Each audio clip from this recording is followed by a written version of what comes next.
Përfaqësuesi i doganave, Arment Ibrahimi, sot dëshmoi në seancën gjyqësore për rastin Besa Trans, ku pronari i kompanisë transportuese Bekim Haxhiu është i akuzuar për falsifikim të certifikatës së licencës së autobusit, që u aksidentua në nëntor të vitit 2021 në Bullgari, ku si pasojë humbën jetën 45 persona dhe 7 të tjerë u lënduan. Ibrahimi u pyet nga prokurori dhe mbrojtja në bazë të udhëzimeve të gjykatës së apelit, e cila lëndën e ktheu në rigjykim në dhjetor të vitit të kaluar.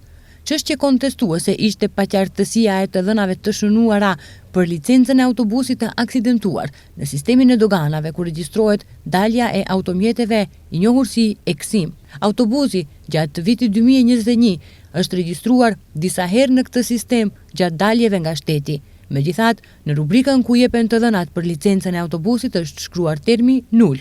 Ibrahimi theksoi që për të qenë të sigurt se çfarë nënkupton kjo shkurtesë, ka kërkuar mendim prej sektorit për teknologji informatike dhe të doganës, të cilët janë përgjigjur se termi nul nënkupton e zbrazat apo e paplotësuar, që nënkupton se rubrika ku është dashur të shkruhet certifikata e licencës nuk është plotësuar fare. Megjithatë, mbrojtja shpreu vërejtje duke theksuar që me këtë dëshmi nuk u sqarua ajo që kërkohet sipas udhëzimeve, respektivisht çfarë nënkuptohet me termin nul dhe për çfarë arsye nuk është plotësuar. Plotësisht shpreu vërejtje që Ibrahimi jep përgjigje për çështje që nuk janë të sektorit të tij të punës. Megjithatë, Ibrahimi theksoi se është përfaqësues ligjor i doganës dhe se nuk ka qenë në vendngjarje kur janë plotësuar ose jo të dhënat e autobusit, pasi që këto janë kompetenca të zyrtarit doganor. Sa i përket përgjigjes, Ibrahimi tha se ajo paraqet deklarim zyrtar të doganës. Procesi gjyqësor nuk ka të bëjë drejt për drejt me aksidentin, respektivisht shkaqjet e tragjedisë së Bullgarisë.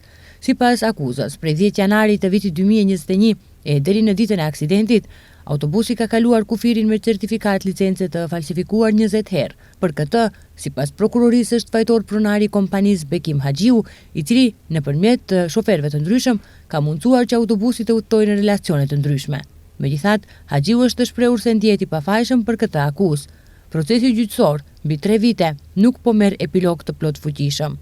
Fillimisht Haxhiu u dënua me 20 muaj burg, por gjykata e apelit e ktheu lëndën në rigjykim.